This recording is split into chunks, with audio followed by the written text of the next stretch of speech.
Good morning, good afternoon, good evening. In your case, Mehdi, good afternoon slash good evening because we're hearing you live from London. That's right.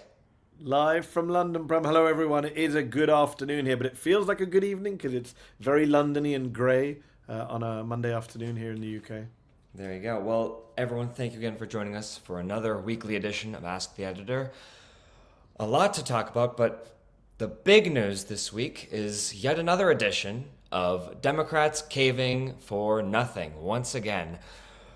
We have been in weeks-long government shutdown mode where Democrats have been trying to wrest some sort of something from Republicans as they continue to oversee a shutdown. Again, Republicans are control of the entire government. This shutdown is entirely on them.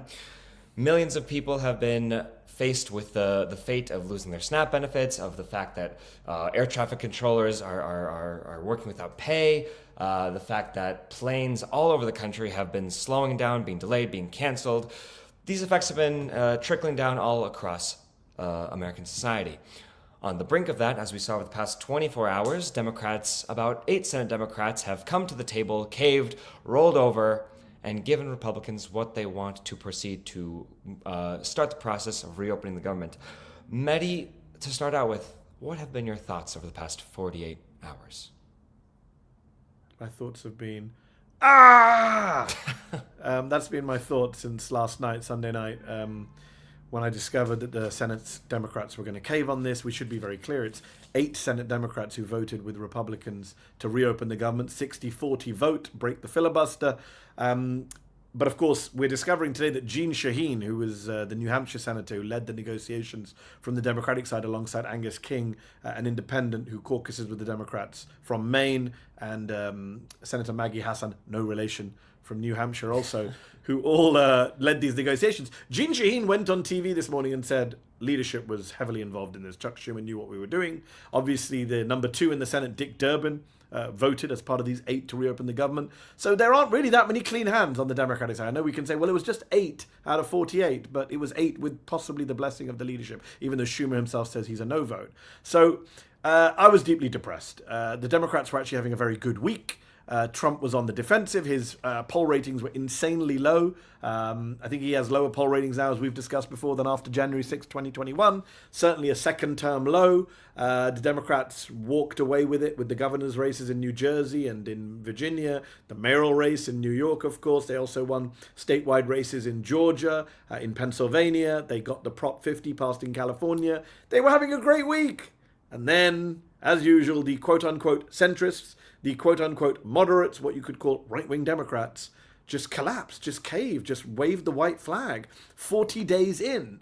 And they waved the white flag for nothing, Prem. Let's just be very clear. They got nothing in return. They got things that already should be the case, like we won't do any mass firings or we'll pay SNAP like a court told us to. But the actual demand that they had coalesced around in uniformity for 40 days was extend the ACA subsidies, the healthcare subsidies, so that over 20 million people don't get screwed. Jeanne Shaheen had said a couple of weeks ago that was her goal. You know what they got? They got a pinky promise from John Thune, the Republican majority leader, saying, we'll have a vote in December, which Angus King, the Democrat, the independent who led the negotiations, he said today, well, we probably won't win that vote. That's where we are. And on the absolute absurdity of this, what's the sort of visuals that the Democrats give to people when they do this? Scott Jennings on CNN, he made this point, and you never want to prove Scott Jennings right because that's a very high bar to make something he says be accurate. He says, this shows that, the Democrats have come to the table the whole time, that, 40 days came and went, all they were doing this was for the election, and, prove him wrong. I mean, functionally speaking, he can say that on CNN in his smug little chair, and that can be taken as true. Smug Scott Jennings can feel very good today because 8 Democrats have proved him right. It does look like it was just an election strategy. Once the elections are over, you just cave for nothing. This deal that Thune has offered them, a vote in December, that's it, no guarantee of any actual extension of ACA subsidies, was on the table already. Thune had already put it on the table. So I don't know how Shaheen and Angus King and Maggie Hassan and Catherine Cortez Masto and John Fetterman, God help us, these 8, Dick Durbin, these 8 Democrats, how they can justify doing this now, on what basis. Even Jeanne Shaheen's own daughter Prem, who's running for Congress in New Hampshire, threw her mother under the bus this morning, put out a post saying, I don't agree with this deal. We must fight for healthcare. Democrats, the base, want people who can fight. This was never even just about healthcare. This was about funding a government of a tyrant, an autocrat, a king, someone who's defying the law every day, ignoring the courts on snap, arresting American citizens. This was about that as well. And Chris Murphy and others in the Senate have made that clear. And now they've just kind of completely muddied the waters. Instead of talking about Republicans starving kids, we're now talking about Democrats in disarray, divided Democrats, Democrats giving Republicans a win. In fact, Jean didn't even just go on TV today. First of all, she went on Fox and Friends first. Kill me now.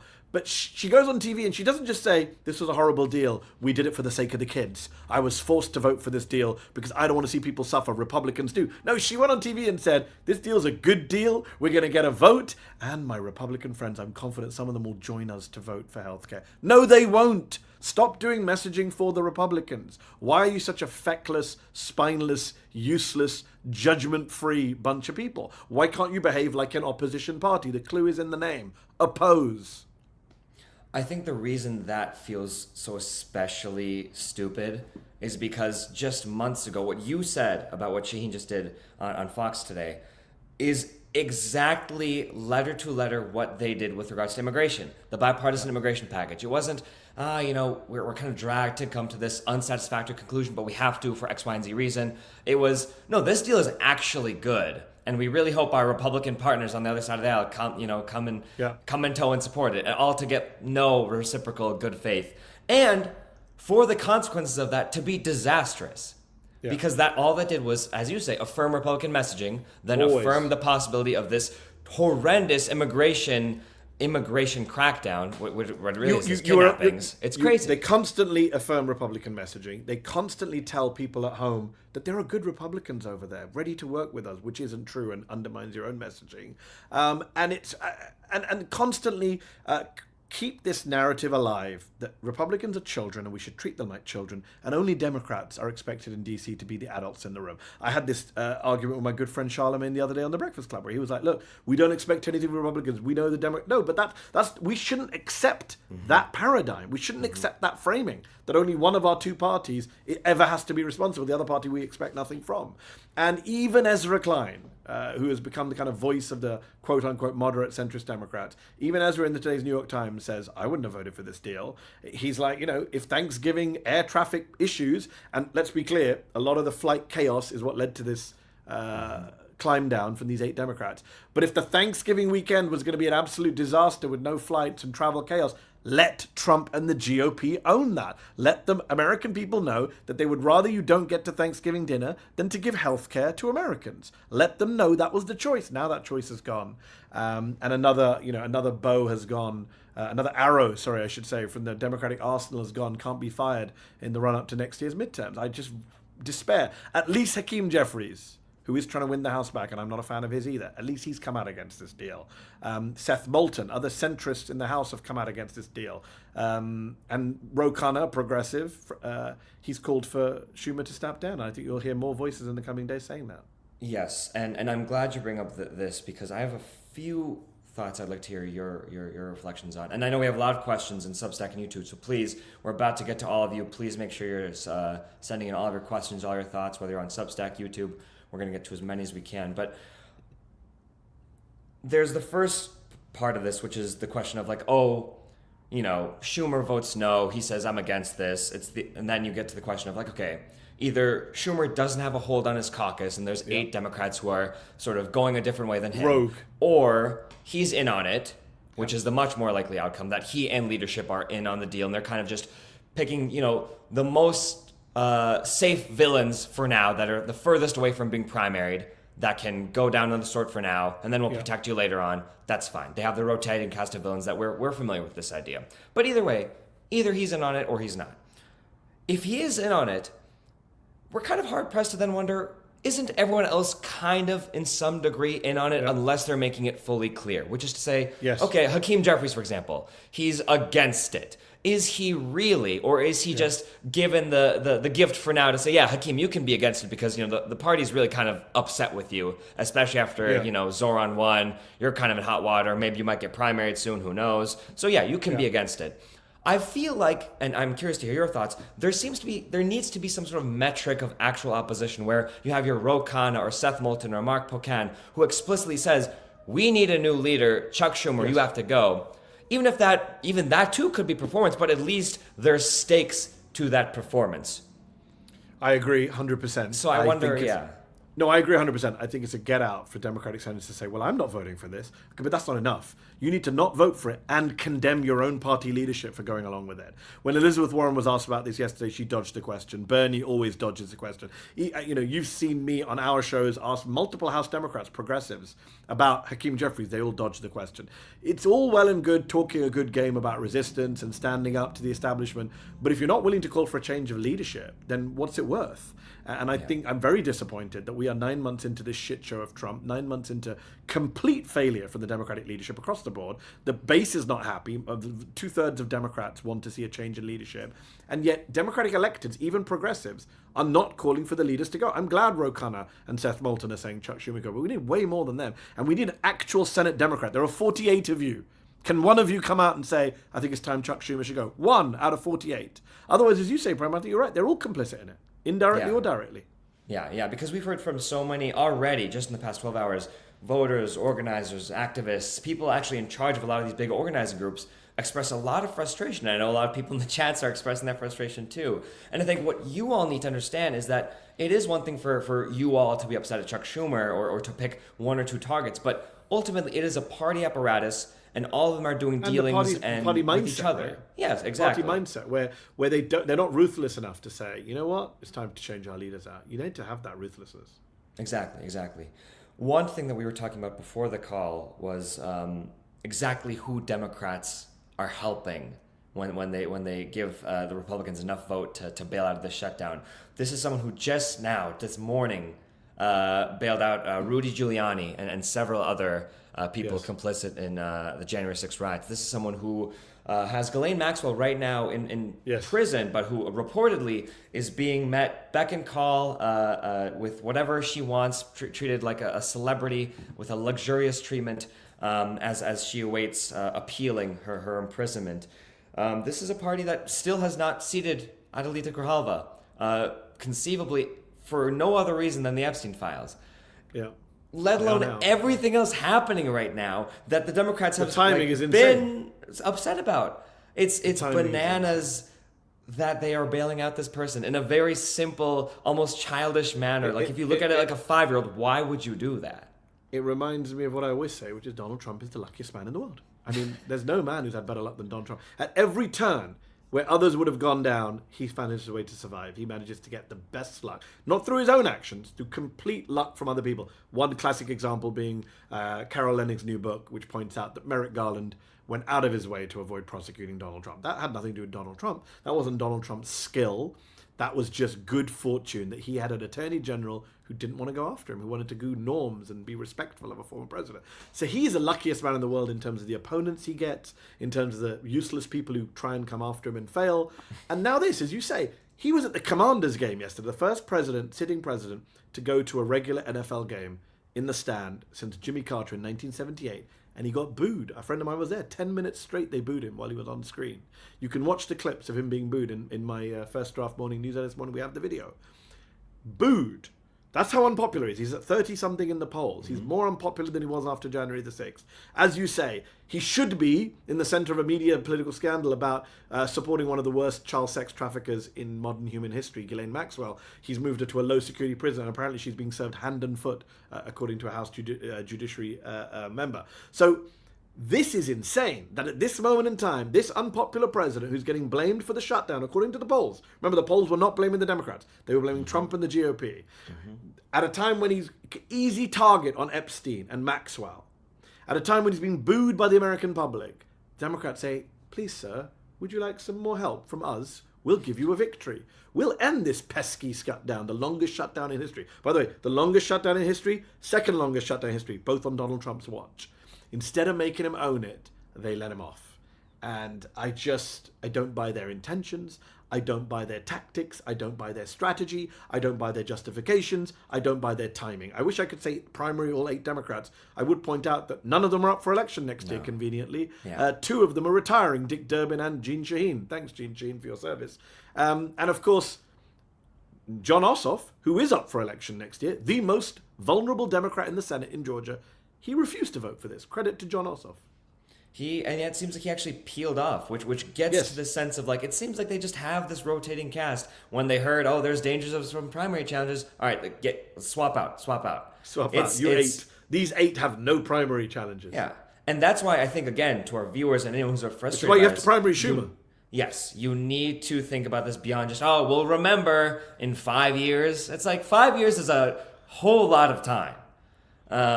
Yeah, 6-year Senate terms, sorry, Founding Fathers, 6-year Senate terms, it really does insulate them from democratic accountability and public opinion. It's tough.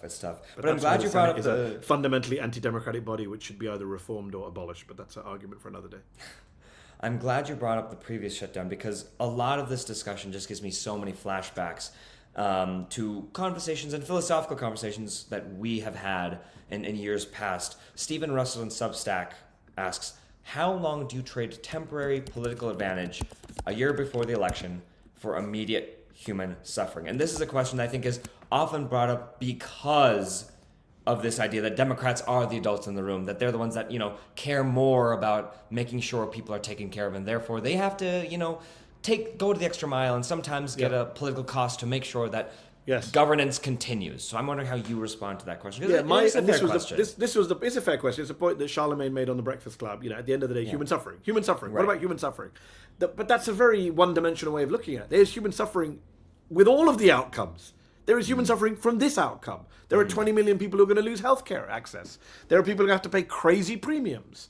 There's a lot of suffering coming our way. There's already suffering happening that this administration has done that we've just forgotten and moved on from. According to a recent New Yorker article, 600,000 people around the world have died this year because of Doge cuts to USAID, because of Elon Musk and J.D. Vance and Donald Trump. We don't talk about that. 600,000, 400,000 of them children, apparently. Insane. A genocide, some might say. Just an insane amount of people have died already around the world. At home, people die because of lack of access to healthcare.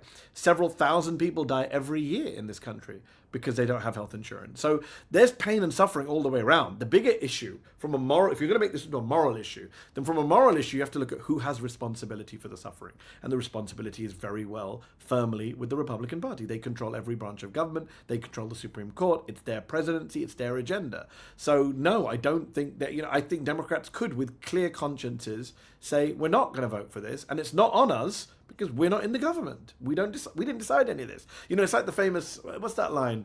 I'm forgetting that line about the joke about the Irishman, about how would you get from, oh my God, I'm forgetting. It's about, I've just killed it. But there's a famous anecdote about where somebody says, I wouldn't start from here, right? Just undermines the whole premise of how would you solve this? I wouldn't start from here. I think the Democrats, right. I'm saying it very ineloquently, but the Democrats should be of that framing, which is, it's got nothing to do with us. Mm-hmm. Just turn the question on its head. Why won't you vote to reopen the government? It's not our government. It's not on us. And if you say, no, it is on you, 60 votes, and you need Republicans have 52, okay, get rid of the filibuster. Call the bluff. Trump said get rid of the filibuster. They did this deal when Trump was on the verge of pushing Republicans to get rid of the filibuster. Get rid of the freaking filibuster. Again, short-term pain. It will allow Republicans to get through a lot of their horrible agenda, but at some point when the pendulum swings, if the pendulum swings, that allows Democrats to do all the things they weren't able to do in the first term. For the People Act, a version of Build Back Better that was much better. All sorts of things that they weren't able to do because of the filibuster. So there was nothing extracted. There was no price taken. And morally, look, I get the suffering question, but trust me, we're going to have way more suffering. The more Donald Trump and the Republicans have power, the more suffering there is. That is how I would answer the question from the viewer. Yeah. And on to what you were just saying towards the end there, there's often fears in these conversations about the pendulum swinging back and forth. And, sure, Democrats can do this, but then Republicans will get to do X, Y, and Z 8 years later. Something that portrays a lot of lack of confidence in what Democrats can do. If Democrats had a filibuster, did not have the filibuster, and they were able to pass things they want to pass, for example, and those things served the people and made people happy, maybe the pendulum wouldn't swing back. maybe people would keep electing Democrats. And I feel like there's no imagination of that, which I think is a whole other Never. issue in the Democratic mind, that if you deliver things, people might actually like you. I think Democrats are not used to that idea that people might like you. Isn't there that meme that they've basically fulfilled? There's that meme online, which is, I just came back from a centrist rally. The energy was amazing. The crowd was holding placards chanting, "We can't have a better world." Right? Yeah. Like, that's what the Democrats have done. Gene Chin's like, well, we couldn't do it. Angus King, like, we weren't winning. Insane. We can talk about it, about how obvious some of these things are, but it does always get to this question of motive, of why are these people behaving the way they do. Oliver Barbeau on Substack asks, who in Chuck Schumer's ear is making him act like a wet noodle? And Mar Owen and Eddie both ask, how do we make Schumer resign? But I think this gets to this question of like, why is he behaving this way? Like, why do you think Schumer and the leadership behaves this way if we can see something that is so obvious? So a few things. Number one, how do you make him resign? You put pressure on. Nancy Pelosi has just announced she's standing down from Congress. She had a primary challenger. He needs a primary challenger. Is that person going to be AOC? This is a great dilemma for a lot of people on the left who want Alexandria Ocasio-Cortez to run for president in 2028, but she can't run for president if she's also primarying Chuck Schumer in New York. And there is a great debate, and I'm on the fence myself. I'm torn as to whether, as a pundit, as an analyst, as someone watching this from afar, is it better AOC primaries Schumer? She's probably the only person who can beat him. And she has a much better chance of being elected as a senator from the great state of New York than being president. Obviously, much bigger lift. On the other hand, it's going to be a very open Democratic race. A lot of people would like to see the most eloquent left-winger in America run for president. So that's an issue. Who primaries him? When does he get primary? Does it affect him? But generally, as I said a moment ago, Prem, his own caucus could pressure him to step down. I don't even think he should have been Senate Minority Leader to begin with. The minute they lost the majority, he should have quit. When you lose an election, you quit. You don't stay on. Just basic accountability. So he shouldn't be Minority Leader, and he shouldn't be in the Senate to begin with. He's kind of, he's had his time.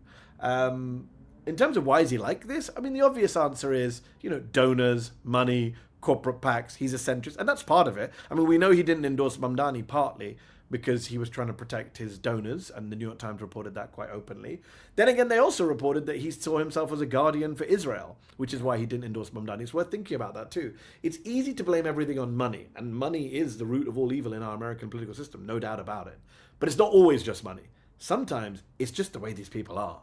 Like, the reason a lot of the Democrats folded is not just because of pressure from donors, or, I know people are trying to work out how much the airline industry gave Gene Shaheen and others. That's fine.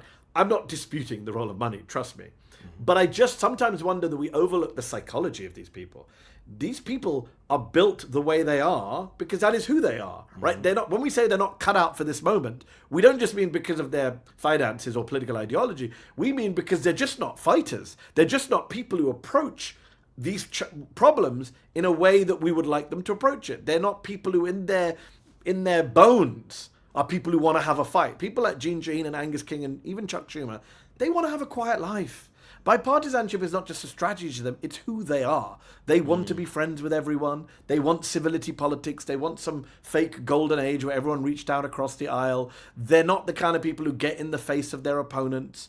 And that is why we need to change the culture in Washington through primary channels. That is why we need more people like your AOCs and your Graham Plattners, dare I say, in who's running in Maine, rather than a Janet Mills, because we need to get rid of the old politics. The old politics has allowed Donald Trump to emerge. Democrats enabled the rise of Donald J. Trump.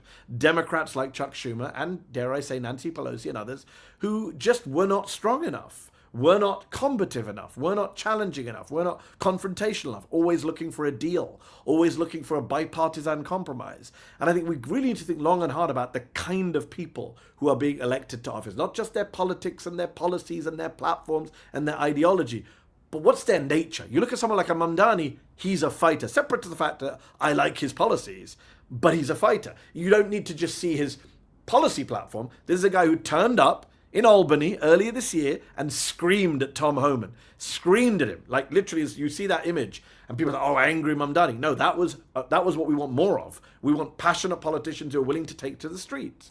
And we just don't have it in the current Democratic leadership class. We don't have it in Chuck Schumer. We don't have it in Dick Durbin. We don't have it in Catherine Clark. We don't have it in Hakeem Jeffries. And that's what needs to change, and that's what primaries are for. You get flashbacks to different parts of the Tea Party movement. You get flashbacks to Yes. different parts of the Republicans worked it out. 2010s. They figured out you had some of these House members calling for new leadership. Next thing you know, a couple years later, Donald Trump. Yeah, he lost again, but then he came back. So you get the sense that, in the same way they called rhinos, Bowen Chomsky asks on YouTube, should we start calling these Democrats dinos? Democrats in name only. I 100% agree. I think I've used that phrase myself in the past. Look, as much as I don't like the Republican Party, there are certain things you can borrow from the Republican Party, I'm sorry to say. And that is one of them, calling out people in your own party. And you can call it purity politics. You can call it nihilistic politics. It's not nihilistic at all. It's about trying to have a sense of what are you for. If the Democrats are not for anything, if they're not for healthcare, and by the way, Jean Shaheen's own words, I quoted at the top of my email this morning of First Draft, she's the one who went on Midas Touch a couple of weeks ago and bragged about how we are going to stand for 20 million Americans. Well, you didn't last night. You're not today. And therefore, yes, people should be able to call out Democrats and say, are you a Democrat? Are you a Democrat in name only? What democratic priorities are you standing up for? Are you undermining the whole party? We haven't really talked about how, just in PR terms, what a disaster this is. That we're now talking about Democrats instead of Republicans. We're now back to Democrats in disarray, Democrats divided. We're now back to Democrats being unhappy with their leadership after, as I said, having a week last week where people thought, this is good news. The party has got its act together. So I think these people have really undermined not just the policy platform of the party, but even just the general swagger that the Democrats had got back last week. That's gone today. Yeah. You mentioned Zoran, of course. He had an incredible win last week, and something we've reported on is how much he's building up his apparatus to continue having a movement that stands by him moving forward, an organizing machine, as we saw past attempts with Obama and Bernie. Bilal the Data Guy, 8213 on YouTube asks, what should our plan be for the midterm? I'm in a rural Tennessee town where Republicans always win, but we have a local DSA chapter, and I was thinking to convince someone else to run for office. What would you tell Bilal? Yeah, so I'll never tell people not to run for office, no matter what party, no matter what platform. I do think we need more people running for office. We can't just have Republicans running for office. We can't just have conservatives and activists running for office. Nor can we just have corporate-backed people running for office. I would encourage people to run for office. The good thing about America is there's a fuckload of elections in this country. Like, everything is voted on: municipal elections, local elections, state elections, mayoral elections, governor's elections, Senate, Congress, dog catcher. There's every role, is school board. We have a lot of elections in this country, more than in any other country in the world. So there are a lot of opportunities for people to make their voices heard, and not just by voting or lobbying or taking to the streets to protest, but actually running for office. So no matter where you are, go for it. And what we've discovered in recent years is, in a lot of these places, even in rural towns, it's not about D versus I. Yes, partisanship is very strong, but it's also about being anti-establishment. It's also about being authentic. That actually is something that transcends the party divide and even, dare I say, the class divide. So I think the 2026 elections are absolutely key to the future of our democracy. I cannot overstate how important it is for Democrats to regain the House. And I say that not as a big D Democrat. I say that as a small D Democrat. I want Democrats to win the House next year, not because I'm a partisan. We at Zateo don't endorse parties' candidates. Our views are very clear on what we think about the issues and people.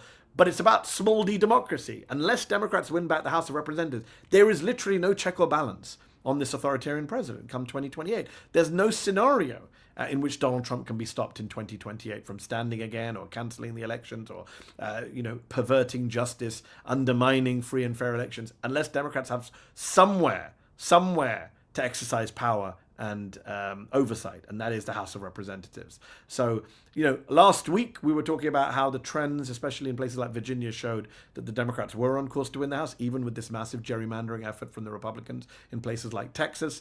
But this week, this is why politics is so febrile right now. 1 week you're up, 1 week you're down, and I think this week Democrats are feeling down, and for good reason. Speaking of the House, MacTavish0059 on YouTube asks a question I actually didn't entertain. With the government reopening, Republicans are now obligated to swear in Grijalva. Adlita Grijalva, of course, from Arizona. My question is, what is the next move for Democrats when the Republicans continue to withhold swearing her in? No, I believe I'm reading just before we came on this call that Johnson is agreed to swear her in. Okay, great. So once it's open, he has to, because the only argument he had left was, well, there's no precedent for this, which there was. He was lying. So they are going to swear her in, and then there will be the, I believe, 218th vote on the Epstein files, which will trigger a floor vote for December. So December's a big voting month. According to Jean Shaheen, we're going to get a vote on ACA subsidies, but we're also going to get a more we're going to get Epstein vote. What's so frustrating, and you mentioned Ghislaine Maxwell, the biggest story in America should be the President of the United States is covering up for a pedophile ring, which is clearly what's going on. There's no other explanation for it. It's Occam's razor. He's refusing to release files about a pedophile that his Attorney General said were on her desk and that his FBI director said would be released if he won. And he's in the meantime also moved that dead sex offender's partner in crime to a low security prison where she's getting great treatment and she's telling friends that she's loving it. That's what Jean Shaheen and Angus King should have been talking about on cable news this morning, not about the deal they did with their best friends, the Republicans. Yeah. One final question, just because it's important we keep talking about this. This is from Nikos Saros on YouTube. Greetings from Germany. What do you predict for next steps in Gaza? This is not on the headlines anymore, but we see Palestinians being murdered daily by the IDF or abused by the settlers. Yeah, so I'm glad you mentioned that, Nikos, and this is one media outlet that hasn't stopped talking about Gaza, won't stop talking about Gaza. My colleague Diana Butu has a fantastic piece that she's just filed on the whole negotiations of hostage releases, although we don't call the Palestinian detainees hostages, which will be running, I think, tomorrow. So look out for that in your inboxes. And we have a morning email. I hope you're all subscribed to First Draft, firstdraft.zeteo.com. Get it in your inboxes every day. I write Mondays. My colleague Peter Rothpletz writes Tuesday to Friday. We have a summary of all the news you need to know on a daily basis. And in that email, we were very clear about the importance we're going to give to not moving on from Gaza. And we have a section called Don't Forget Gaza, where we give you daily updates on what's happening in Gaza. Today we have some good news out of Gaza. If you read the email, an 800-year-old school is being reopened in Gaza. So, this ceasefire is a bit of a fake ceasefire in terms of the killings are not over. But the silver lining of the fake ceasefire is that some normality is returning to Gaza because the mass bombing is over for now. And therefore some schools are being reopened. Gaza is a place where, Israelis celebrated the fact that they destroyed all the universities and many of the schools. What do I think was going to happen next in Gaza? I worry that this is going to be the new status quo. What's going to happen in Gaza is that Israel is going to keep the territory it has. Under the ceasefire deal, I think it's 58% of the land they get to keep. Much of the arable land, much of the land from which Gazans produce their own food, Israel will control behind this new fake yellow line. And even if Israel withdraws per the deal, the max they have to withdraw to, which I don't think they will withdraw to, but the max they have to withdraw to is 18% of Gaza's land. So even under the best case scenario where Israel's withdrawals happen on time in accordance with this ceasefire deal, that still leaves them in control with a fifth of the Gaza Strip, which is obviously more than they had on October the 6th, 2023. So I worry that this will be the new status quo. The world will move on and look away. The Palestinians will continue to be besieged, continue to rely on trickles of aid coming in with Israeli approval or not, continue to be killed at will whenever Israel wants, while the West Bank is annexed and settlers continue to attack Palestinians in the West Bank. And then when there's another attack on Israel in the future, we'll be told, where did this come from? There was a ceasefire the day before. This is what an Israeli ceasefire looks like. It's shit. No wonder the Palestinians, quote unquote, broke it in previous times. It's actually Israel that breaks every ceasefire and doesn't hold it. Thank you for all of that, and Nikos for asking that. It's important, and I think it's good housekeeping. Just as a reminder, because we are also covering Sudan. We're covering many conflicts, many issues that the mainstream media, the lamestream media, is not. And we will continue to not look away. Dina Goshesh on YouTube, I see your question. You ask about reading First Draft anywhere else because it's not getting delivered to your email. I'll firstly say please check your spam and junk email And your promotions. Yes, Google and promotions. Has a promotions folder that sends Yes. some Substack emails, Zeteo emails into. Sorry you're not getting it. Yes. Do go to firstdraft.zeteo.com. That's where they all are. Every day's emails. Do email us at info@zeteonews.com if you have any questions about your subscription or if it's not getting through, but do check all your folders and check your settings in Substack. Sorry to hear that, but do try and drop us a line too so we can try and help you out and fix what's going on there. But I would urge you and your friends to get First Draft. It is our flagship daily morning email, Monday to Friday, promotes our content. It has a lead story, either from me or from Peter, giving our take on the story of the day. Progressives don't have a morning newsletter, and that's why we founded and started this newsletter a few weeks ago. It's free to everyone right now. We will be putting it behind a paywall soon, but it's free right now. Check it out. Yes, and if you have any other issues, again, drop us a line. Otherwise, please check your subscription settings, and you can manually make sure you're opted into the newsletter. Yes. Finally, two final notes. One from Brian Florian on Substack, who says, people are asking for Mehdi to primary Schumer, winky face. And any comments? I don't live in New York, and I don't have any political ambitions. Let me just say to the previous person who asked about the email, one thing that you do need to check your settings for is that if you live abroad, we made this very clear in the earlier emails, if you're not in the United States or Canada, then yes, you do need to check your settings to opt in. But please go to firstdraft.zeteo.com or go to your Substack app or go to the Substack zeteo.com portal and check your settings to opt in. You can tick the box to opt into First Draft. You won't regret it. That's right. And Bougie Farrell on YouTube says, so grateful Mr. Hassan started Zeteo. Bright light in dark times. Thank you, Zeteo team. Thank you. I hope you're all subscribers watching on YouTube and Substack. We need your support to grow this independent media outlet in a time when we didn't even have time to get to. The BBC just rolled over for Trump. ABC News and CBS News have rolled over for Trump. Zeteo isn't, so do support us, please. And get some merch. That's right. There you go. Thank you all very much for tuning in. See you all soon. Take care. Bye-bye now. Thanks. Bye-bye.